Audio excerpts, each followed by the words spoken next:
Le Grand Dialogue. Sigi Kafoba. Le Grand Dialogue, l'émission des débats du studio Tamani sur votre radio. Sigi Kafoba. Le Grand Dialogue.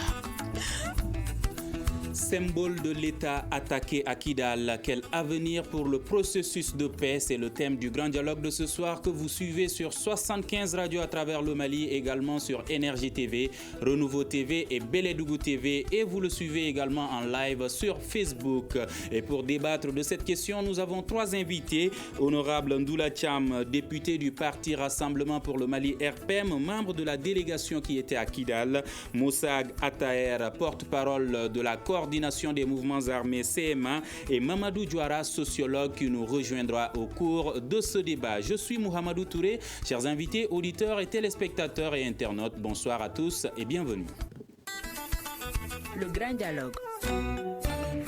Alors, des symboles de l'État, notamment le drapeau attaqué à Kidal mercredi 17 juillet 2019. Cette situation a été dénoncée par le gouvernement malien, la médiation internationale des partis politiques ainsi que la CMA et la plateforme. Alors, Moussa Gataer, qu'est-ce qui s'est passé? Bonsoir. Tout d'abord, je pense qu'il y a un petit rectificatif à faire. La CMA, ce n'est pas la coordination des mouvements armés, c'est la coordination des mouvements de l'Azawad. Je pense que c'est la définition. Qu'est-ce qui s'est passé? Je pense que l'occasion est très bien... L'opportunité est offerte pour savoir un peu ce qui s'est passé, parce que nous avons parmi nous un des députés, des parlementaires qui étaient à Kidal. Donc je pense que le débat va permettre de clarifier davantage ce qui s'est passé. Mais de prime abord, il y a eu cette mission des parlementaires qui s'est rendue à Kidal. Je pense que c'est dans un cadre d'une mission régionale, pas seulement à Kidal, mais dans d'autres régions, et qui a pour objectif de procéder à une sorte d'évaluation de la mise en œuvre de l'accord. Donc ça fait partie des choses que nous avons toujours demandé, qu'il faut qu'il y ait des missions de terrain de tous les acteurs, y compris les parlementaires, pour savoir vraiment où est-ce qu'on en est dans la mise en œuvre de l'accord. Donc, en marge de cette visite, qui s'est très bien passée, par ailleurs, parce que la CMA a joué pleinement son rôle pour que cette mission se fasse bien, un des secrétaires généraux de la CMA était à Kidal, je pense que c'est lui qui a reçu les députés, et entre-temps, il y a eu des événements annexes. C'est la suite de ces événements annexes qui a provoqué les événements que tout le monde a déplorés, auxquels vous avez fait allusion. Donc, la veille de la manifestation du jeudi, il y a eu, dans la nuit, des personnes ou des individus, en tout cas, qui ne sont pas encore suffisamment identifiés, qui ont procédé au vandalisme de certains monuments sur lesquels sont inscrits des symboles de la CMA. Et ces monuments, il faut les rappeler, sont entretenus depuis des années par la jeunesse, par les mouvements des jeunes et les mouvements des femmes à Kidal. Justement, la CMA est-elle derrière cette manifestation? Pas du tout. Je vous explique que la veille, dans la nuit, il y a eu ces vandalismes. Donc, des monuments ont été cassés, détruits. Et le lendemain matin, la jeunesse, les femmes, la population a découvert ce qui s'est passé. Et ça a créé un choc chez les gens. Parce que, quoi qu'on dise, les gens se reconnaissent à travers les symboles qu'ils portent à travers les mouvements ou à travers leurs appartenances du mouvement. Donc, justement, est-ce qu'ils se reconnaissent à travers les symboles, les valeurs de la République du Mali? Les symboles de la République, je pense que la question ne se pose pas à partir du moment où la CMA au plus haut niveau a dénoncé ce qui s'est passé et a dit qu'elle ne tolère pas qu'il y ait des actes de sabotage quelconque à l'endroit des symboles de l'État. Mais pourquoi ces gens-là l'ont fait? Est-ce qu'eux, ils se reconnaissent? Mais la bonne question, qui avait intérêt à faire quoi? Qui avait intérêt à casser les monuments avant, dans la nuit, au moment où la mission des parlementaires s'est passée très bien? Qui avait intérêt à faire ça pour provoquer la jeunesse, pour qu'elle soit poussée à commettre ces agissements-là? C'est ça la question. Et je pense qu'une enquête, comme l'ont demandé toutes les parties, est nécessaire, elle doit se faire pour établir la lumière de ce qui s'est réellement passé. D'accord. Honorable Ndoula Thiam, vous étiez à Kidal. Aujourd'hui, il y a beaucoup de gens qui pensent que la CMA serait derrière cette situation. Quel est votre avis, vous, sur cette question?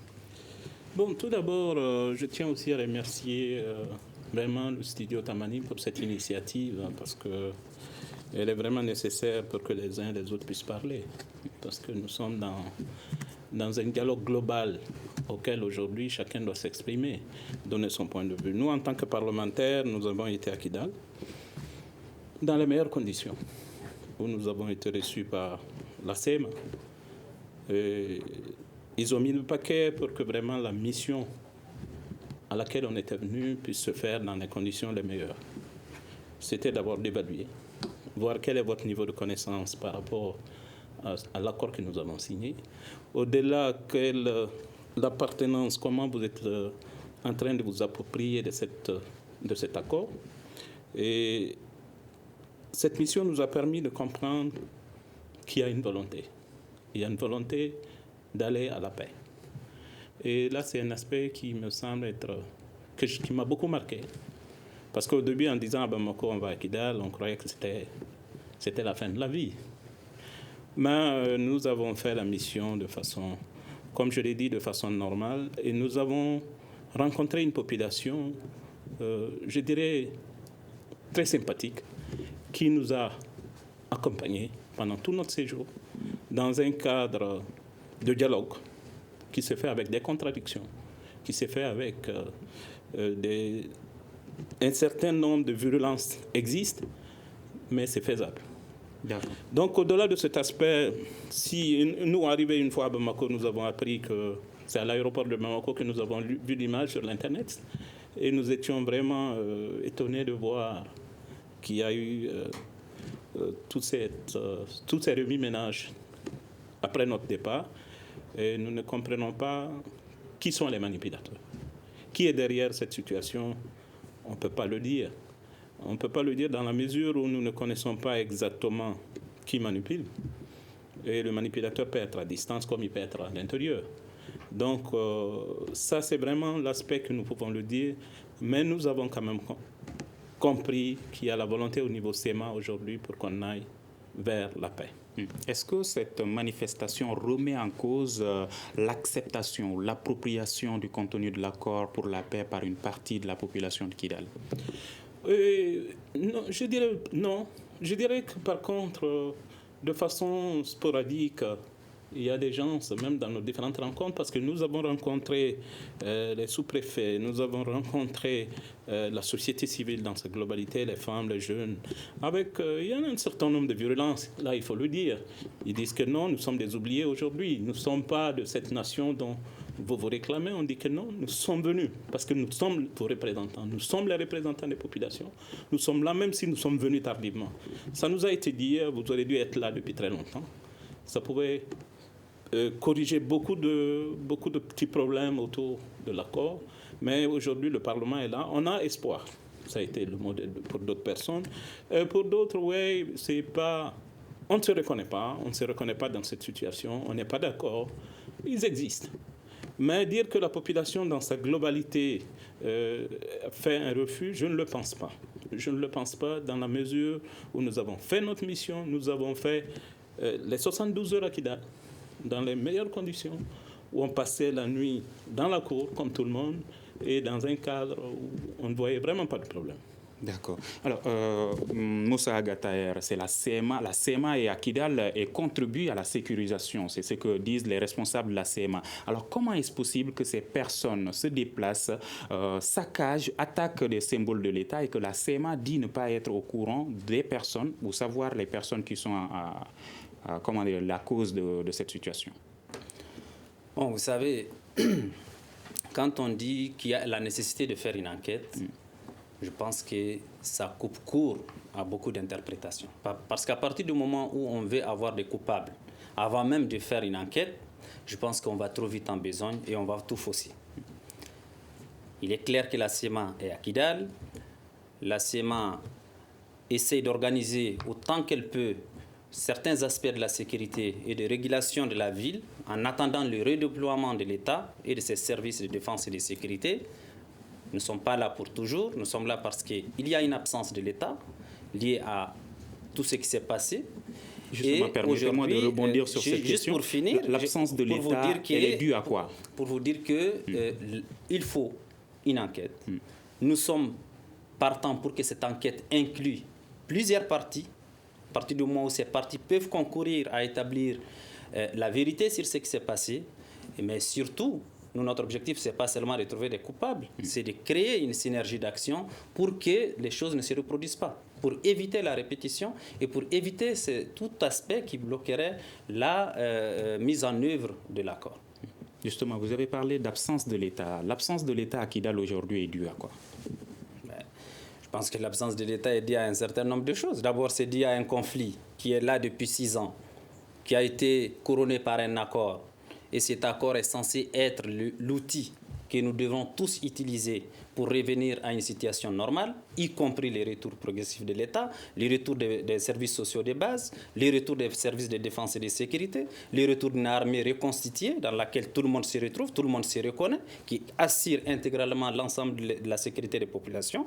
Donc, c'est dit à tout ça. Donc, vous dites tant que cet accord est censé être un outil qui va servir à tout ce que vous venez de citer tout de suite. Est-ce qu'il est cet outil-là, puisque vous dites censé être un outil? Il est censé l'être à partir du moment où il est intégralement mis en œuvre. Nous sommes dans une dynamique aujourd'hui. Je suis, au-delà de la CMA, je suis membre du comité de suivi de l'accord.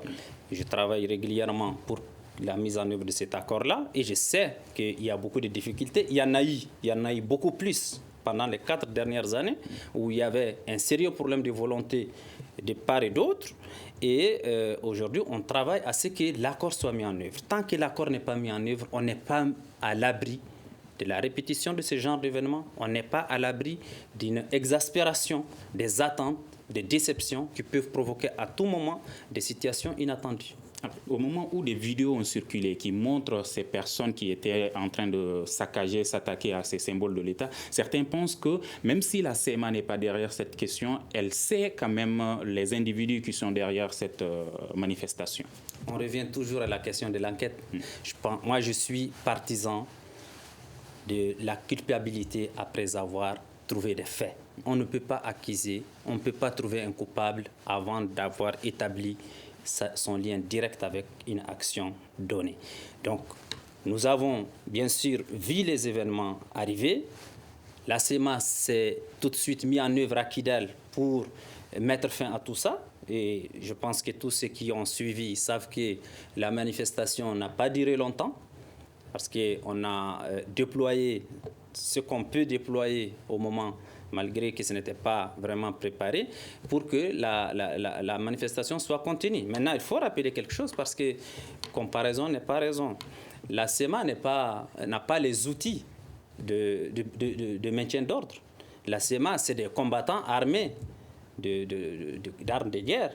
Pourquoi on ne va pas utiliser ces armes-là pour faire le maintien. Soit on fait un maintien avec le matériel de maintien de l'ordre traditionnel, soit on force les choses et on essaye de faire le maintien avec des armes de guerre. Et là, bonjour les dégâts. Donc vraiment, il ne faudrait pas demander à la CMA de jouer un rôle qu'elle ne peut pas jouer ou qui ne relève pas d'elle. Pourquoi elle ne laisse pas l'armée qui doit jouer ce rôle le faire? Je vais vous mettre à l'aise. Nous attendons des pieds fermes. Nous l'avons demandé, nous continuons à le demander. Nous souhaitons le retour de l'État, le retour des services de l'État. Mais il faut arrêter non plus également de faire de la focalisation sur l'État en tant que moyen de défense, en tant qu'armée. L'État, ce n'est pas ça seulement. L'État, c'est aussi la santé. L'État, c'est l'éducation. l'État, c'est l'accès à l'eau. L'État, c'est tout ça. Donc nous voulons le retour de l'État pour l'ensemble des aspects dans lesquels l'État doit intervenir. Pas seulement le retour d'une armée, mais le retour de l'État dans toute sa composante à la hauteur des attentes de la population. Maintenant, il faut relever tout équivoque. La CMA n'est pas aujourd'hui contre le retour de l'État. Encore moins contre le retour des forces de défense et de sécurité. Mais seulement, on l'a dit, on continue à le répéter, c'est inscrit dans l'accord que l'État, le retour des forces de défense et de sécurité doivent se faire à travers une armée reconstituée. Cette armée reconstituée, c'est l'armée qui va contenir l'ensemble des combattants qui sont dans le système du DDR et de l'intégration, qui vont revenir et c'est ça une armée reconstituée. Ce n'est pas la CMA qui bloque le retour de l'armée à Kidal, c'est l'accord pour la paix qui le bloque.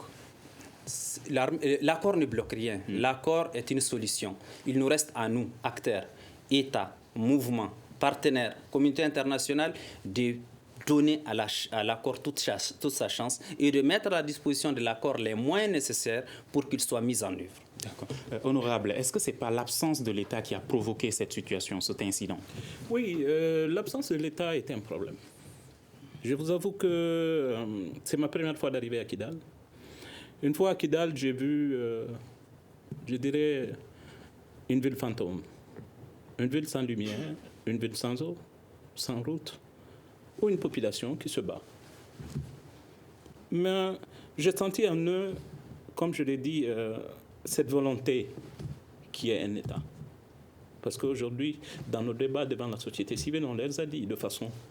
Ce qu'ils veulent aujourd'hui qu'il y ait un autre État à côté du Mali n'est pas possible. Un micro-État ne peut pas venir dans cette situation.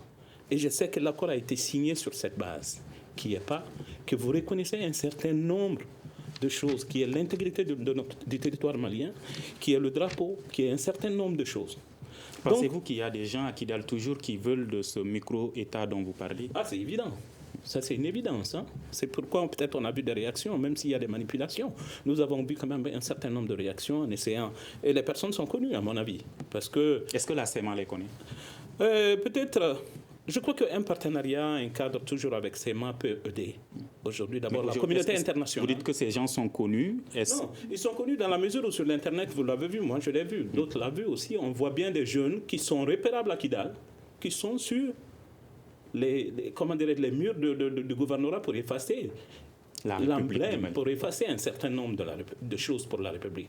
Là, ce sont des personnes qui sont connues, qui sont là. Et pourquoi ne sont-ils pas arrêtés? Non, je dirais que c'est maintenant, comme il y a une enquête avec la communauté internationale, c'est de pouvoir vraiment dénoncer, pas au-delà du dénoncement que moi je vais demander à la CEMA, qui est en train quand même de faire un travail formidable par rapport à la sécurisation de nos populations à Kidal, qui est en train de faire un travail que nous devons encourager, qui est de veiller sur le minimum de choses, par exemple l'éducation, avec plus de 150 volontaires qui sont en train de payer à 30 000 à 20 000 francs pour qu'ils puissent donner l'instruction de base aux enfants.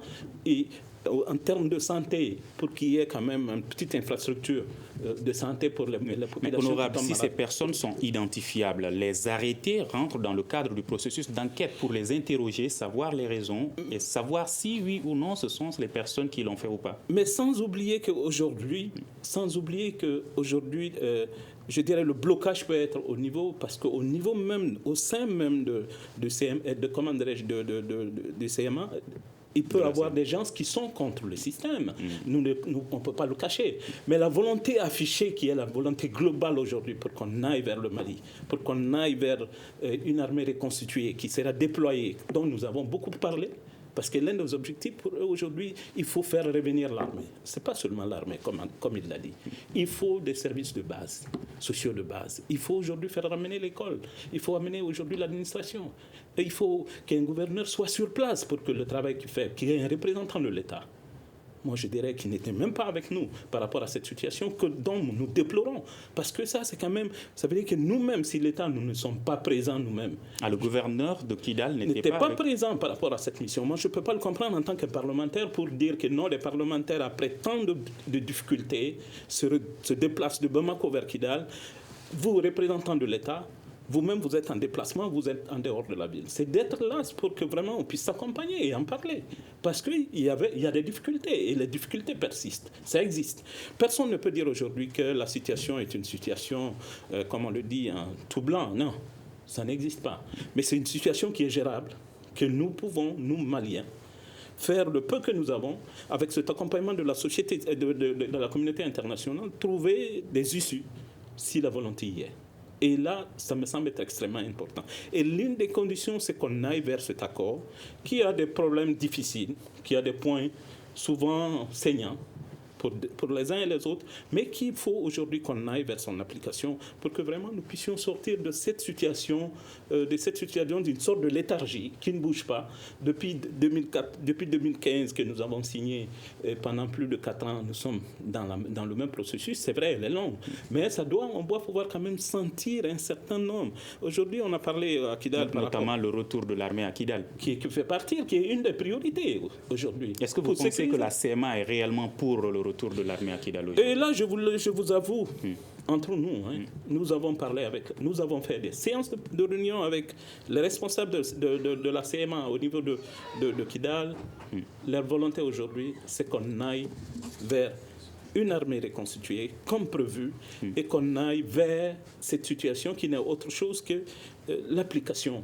Une application de façon intégrale, pas de façon partielle, où on est en train de le faire avec un certain nombre de petites contournements qu'on est en train de poser. Je crois que nous devons aujourd'hui, dans un dialogue malien entre nous, se mettre d'abord autour, avec la communauté, l'accompagnement de la communauté internationale, qu'on aille vers cette situation et qu'on puisse vraiment prouver d'abord qu'il y ait la volonté de la part des uns et des autres. À mon avis, aujourd'hui, la CEMA, nous, en tant que parlementaires, nous représentons la population malienne. Nous avons fait notre mission dans les meilleures conditions et je ne vois pas quel peut être aujourd'hui le blocage si vraiment une volonté est là pour pouvoir accompagner. D'accord. Il va y avoir des problèmes, mais c'est des choses qui sont faisables. Aujourd'hui, nous devons aller dans cette dynamique. Mamadou Diawara, merci de nous rejoindre. Vous pensez-vous que ces événements prouvent la négation de la République du Mali à Kidal? Merci beaucoup. D'abord, désolé, je prends le train en marche. Et je pense que l'essentiel du débat a été fait avant que je ne vienne. J'aurais bien aimé écouter ce que ceux qui étaient sur le terrain disent, parce que nous, on regarde les choses de loin. Mais il y a des actes qui sont parlants par leur symbolique. Quand on brûle le drapeau national, qu'on le traîne dans la boue, qu'on enlève les inscriptions République du Mali sur le gouvernorat, c'est des symboles de la République auxquels on s'attaque. Et quand on s'attaque aux symboles de la République, on veut passer un message. Et ce message, c'est de dire que voilà, cette République, on n'en veut pas. Et pourtant, nous sommes quand même dans un processus de paix depuis 2015 et nous nous sommes engagés ensemble dans ce processus de paix à co-construire le Mali qu'on a choisi dans l'accord. Parce que c'est ça la question. L'accord est un projet pour le Mali. Et ce Mali est celui que les partis ont accepté de co-construire ensemble. Et dans ce choix, eh bien, les uns et les autres se sont engagés quand même à reconnaître et à respecter la souveraineté de l'État sur le territoire, l'unité nationale et l'intégrité du territoire, à l'intérieur desquels tout le reste est devenu possible et tout le reste se construit ensemble. Quand les gens se permettent de poser ces actes, nous, on ne peut que constater que les symboles de l'État sont foulés aux pieds et cela est pour nous quelque chose de condamnable. Est-ce que vous pensez que la CMA, même si elle a dénoncé cette situation, a sa part de responsabilité? Il y a de l'évidence. L'évidence, c'est que ce n'est pas la première fois qu'il y a des actes comme ça dans la région de Kidal, comme dans les zones qui sont contrôlées par la CEMA. Politiquement, la CEMA, on peut condamner, mais ce sont des zones aujourd'hui qui ne sont pas sous le contrôle de l'État malien, en tout cas de l'armée malienne, et qui sont sous le contrôle de la CEMA. Donc, la responsabilité de la CEMA, elle est là. Maintenant, sa responsabilité est là. C'est à elle de dire si oui ou non, elle a cautionné ça. Et si elle ne l'a pas cautionné, comment elle le perçoit et qu'est-ce qu'elle estime nécessaire pour que cela puisse s'arrêter. Parce que le peuple malien ne veut pas continuer à voir les symboles de la République, les symboles de l'État foulés aux pieds tous les jours, là où nos partenaires sont. Et comme je l'ai dit dans une de mes interviews, la CEMA aujourd'hui est un partenaire pour la paix. Et c'est un partenaire avec lequel on s'est engagé à co-construire la paix et le développement, dans une reconnaissance des valeurs de la République. Donc on doit être en droit d'attendre de cette CEMA d'avoir le minimum quand même de respect et de prendre des mesures pour qu'il y ait le minimum de respect eu égard aux principaux symboles de la République.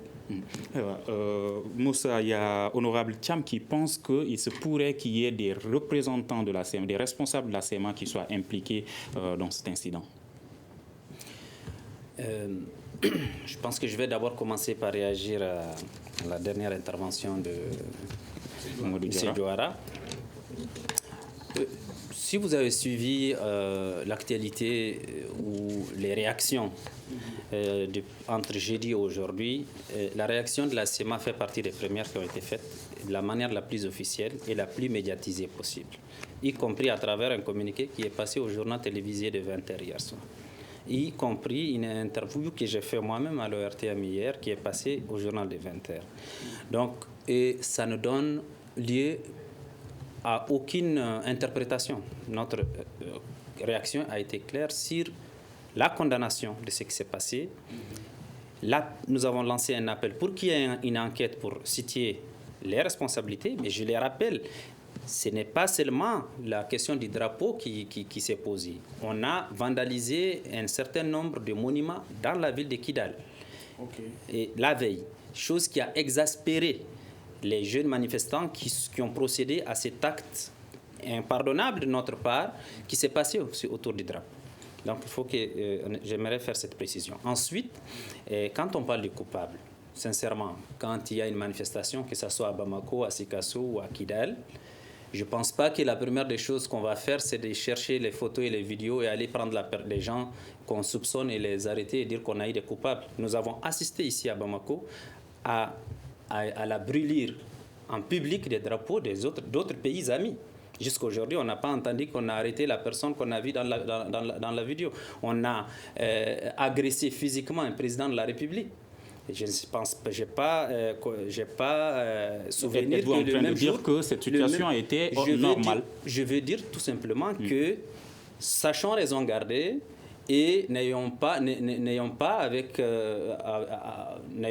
un comportement de deux poids deux mesures. Les actes commis en situation de foule, en situation de manifestants incontrôlés, ne sont pas des actes dont on peut facilement détecter les responsables. Selon vous, ces personnes-là, est-ce qu'elles doivent être sanctionnées ou pas? Mais moi, je pense qu'à partir du moment où on souhaite une enquête, ce n'est pas pour passer du temps, c'est pour chercher la vérité sur un certain nombre de choses. Et quand la vérité est établie, elle aboutit soit à la sanction, soit au blanchiment de ceux qui sont accusés. Pourquoi vous parlez de deux poids, deux mesures? Deux poids, deux mesures, je veux dire que ce n'est pas seulement à Kidal qu'on va commencer à retrouver les coupables 24 heures après avoir commis un acte. Pourtant, ça s'est passé à Bamako, ça s'est passé un peu partout.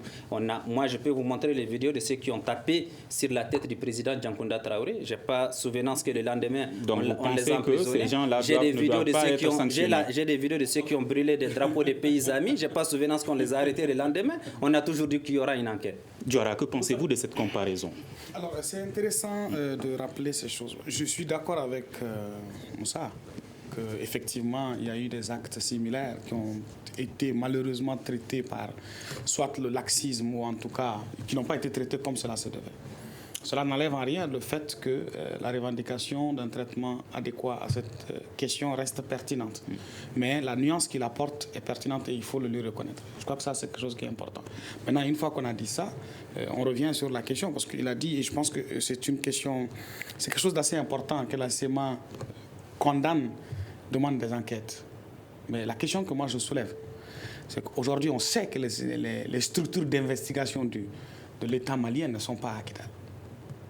Et donc, si quelqu'un doit faire une enquête à Kidal, c'est normalement la CEMA, peut-être avec l'aménagement, peut-être. Mais c'est la CEMA, normalement, qui doit faire l'enquête. Moi, je pense que l'honorable a bien parlé du gouverneur. D'ailleurs, l'honorable a déploré l'absence du gouverneur à Kidal. Je le déplore aussi. Et comme je déplore l'absence du directeur de la santé, comme je déplore l'absence de tous les responsables qui sont nommés et payés par l'État, qui sont officiellement en service à Kidal et qui n'ont jamais été, qui s'offrent les luxes de vivre tranquillement et dans le bon luxe à Bamako, au moment où les populations ne savent même pas que ces personnes N'est-ce pas le cas de certains responsables de la CEMA? C'est pour vous dire, simplement que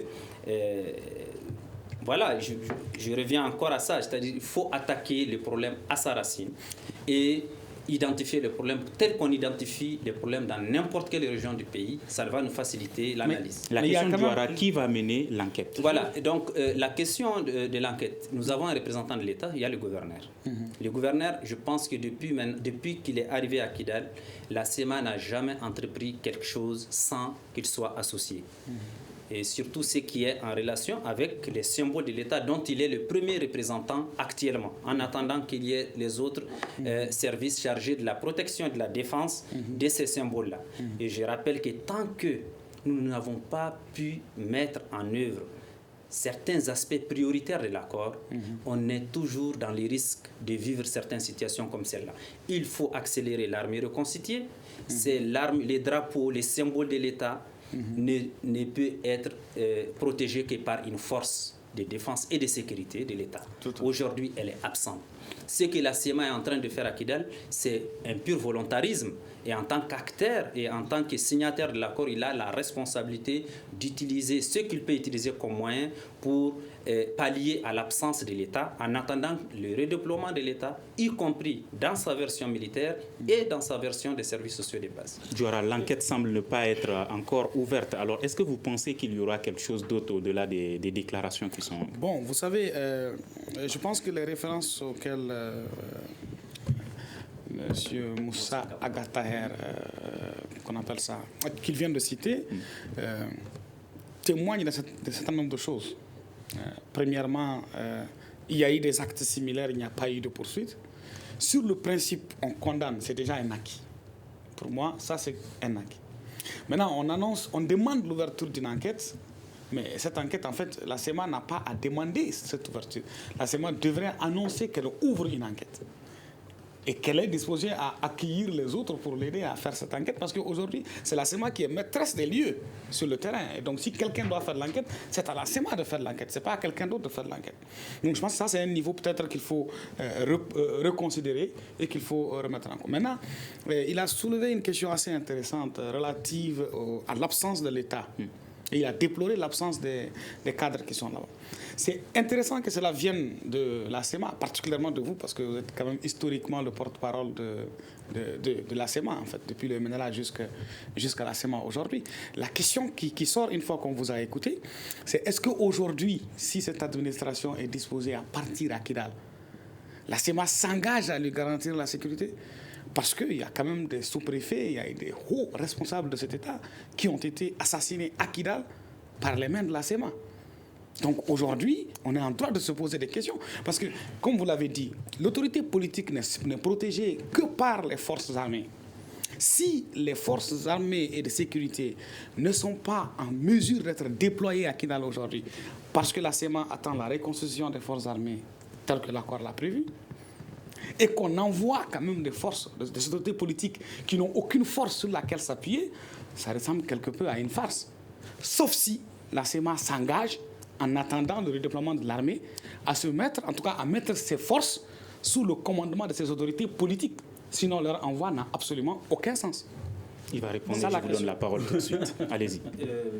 Tout d'abord, je pense que la CEMA ne prendra d'autres engagements supérieurs à ceux qu'elle a pris dans l'accord pour la paix et la réconciliation ici du processus.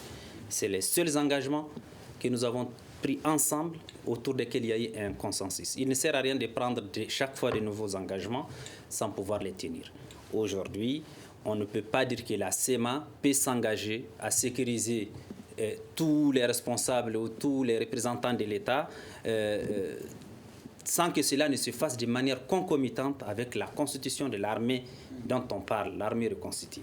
Mais cette armée reconstituée, ça peut aller vite. Vous savez que quand vous suivez le processus du DDR, nous avons quand même fait un pas important.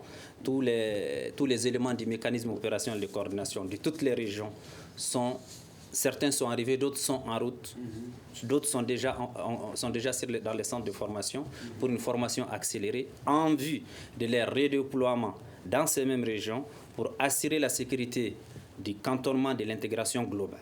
Donc je pense qu'il faut aller, comme on l'a dit, un processus ne peut être qu'un processus. On ne peut pas tout faire et tout avoir au même moment.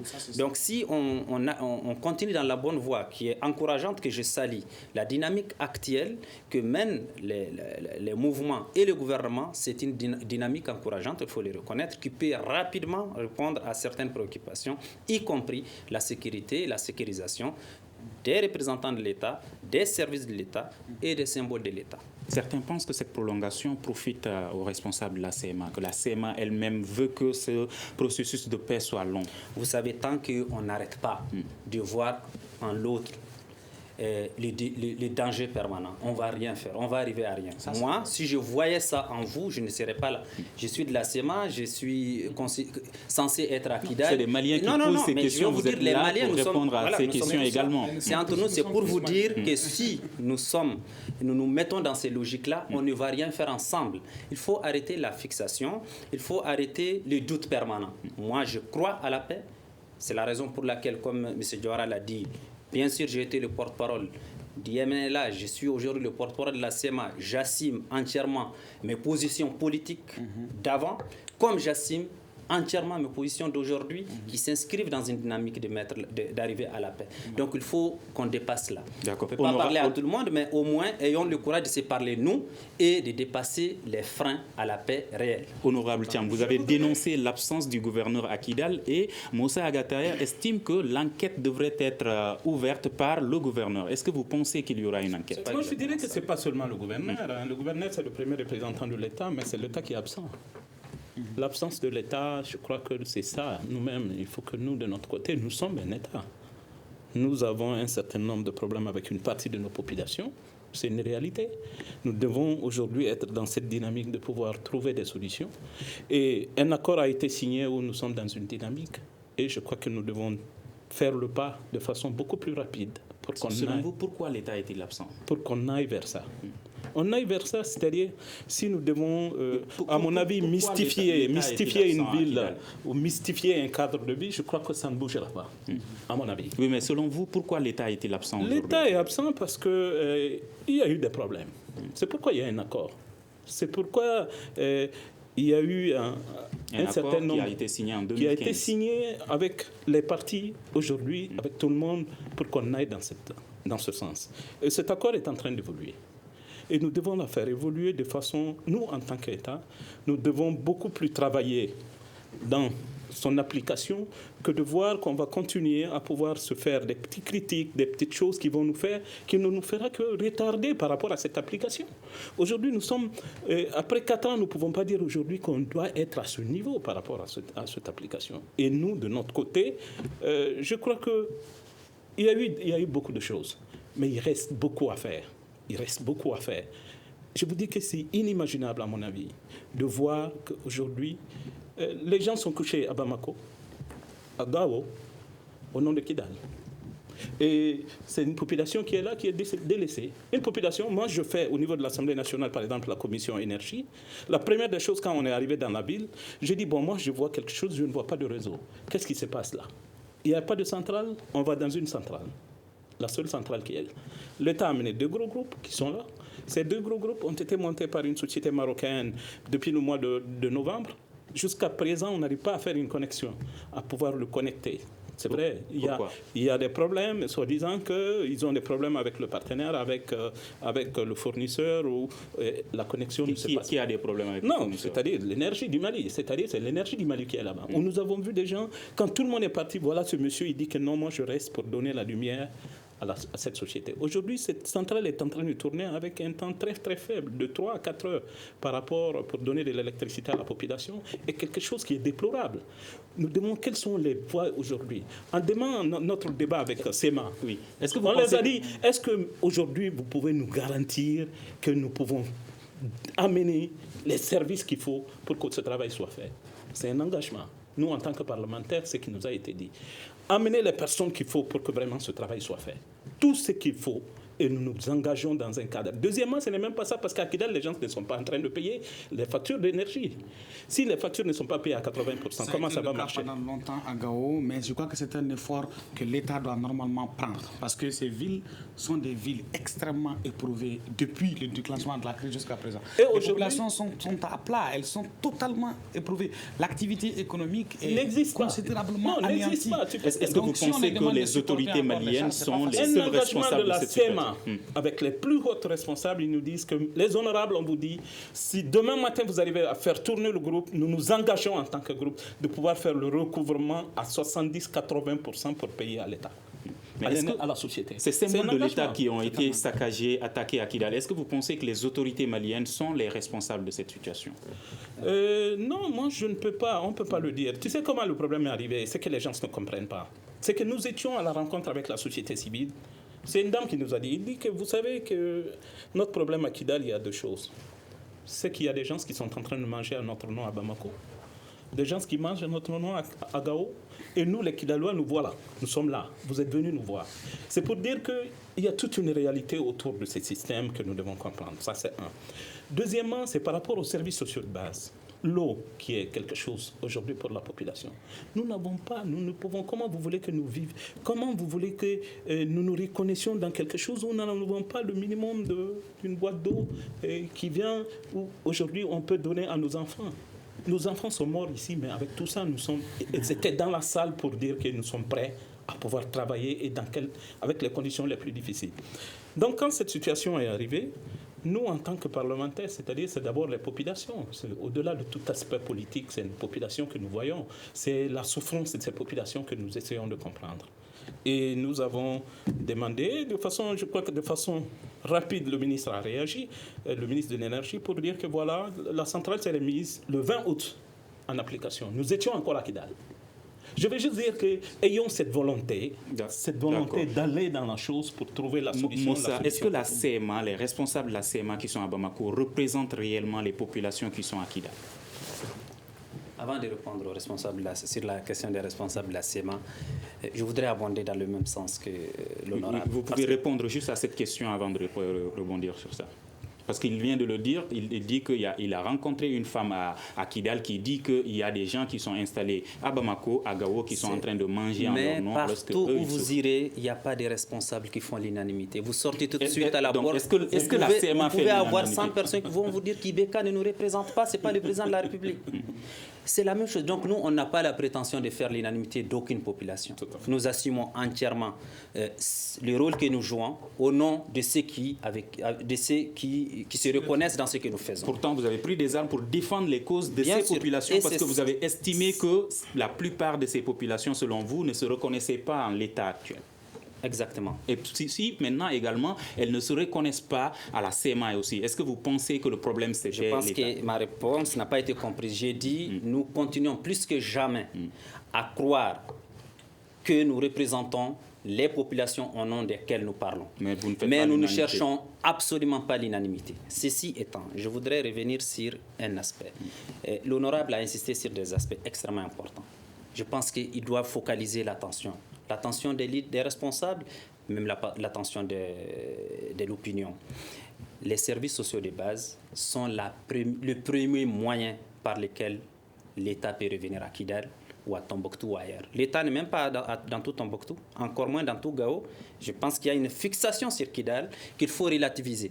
Vous allez à Gao, au-delà d'un certain nombre de cercles, il n'y a pas... Il nous reste 2 minutes. Est-ce que ces responsables vont être sanctionnés? Les responsables de cette situation, ces événements à Kidal? Je souhaite que ceux qui ont commis ces actes soient considérés d'abord comme des Maliens. Il faut relativiser également ça. Il ne faut pas voir en ces personnes des étrangers ou des gens qu'on doit guillotiner. C'est des Maliens qui doivent être sanctionnés quand toute personne qui viole la loi, qui frôle les symboles de l'État doit répondre de cela. Est-ce que vous pensez qu'ils doivent être sanctionnés? Mais ça c'est évident. C'est quand même... Dans la mesure où nous avons un accord qui est en cours d'exécution, vu l'évolution de la Kidal situation, fait partie du Mali, Kidal est une cas? partie intégrante du Mali, notre drapeau est inviolable d'après notre constitution. Un certain nombre de choses sont connues. Quelqu'un qui va le faire mérite des sanctions. Que faut-il faire pour éviter ce genre de situation? Non, je pense que nous devons déjà nous réjouir d'un certain nombre de choses. Premièrement, que la mission des parlementaires soit accueillie à Kidal et que leur mission, en tout cas, ait pu se réaliser et revenir. Que la CMA prenne les positions que Moussa Taher prend aujourd'hui me semble être quelque chose d'encourageant. Et surtout le propos qu'il a dit en nous interpellant, il faut cesser de se fixer sur l'autre en attendant de lui permanemment d'être... le danger de façon permanente. Et que faut-il faire maintenant, pour les symboles de l'État? C'est qu'il faut aller au-delà du discours et rentrer dans une co-construction du retour de l'État dans le nord du Mali et dans tous les espaces. Et je pense que chacun doit y jouer son rôle. Merci beaucoup. Symbole de l'État attaqué à Kidal. Quel avenir pour le processus de paix? C'était le thème du grand dialogue et nos invités étaient honorables Ndoula Thiam, député du parti Rassemblement pour le Mali. Il était membre de la délégation qui était à Kidal. Moussa Agataer, porte-parole de la coordination des mouvements de l'Azawad. Et Mamadou Diouara, sociologue à la régie vidéo et audio. Mamadi Keïta Salim Diouara. Je suis Mohamedou Touré. À demain pour un prochain grand dialogue de Studio Tamani. Merci à tous. Le grand dialogue. Sigi Kafoba. Le grand dialogue, l'émission des débats du Studio Tamani sur votre radio. Sigi Kafoba.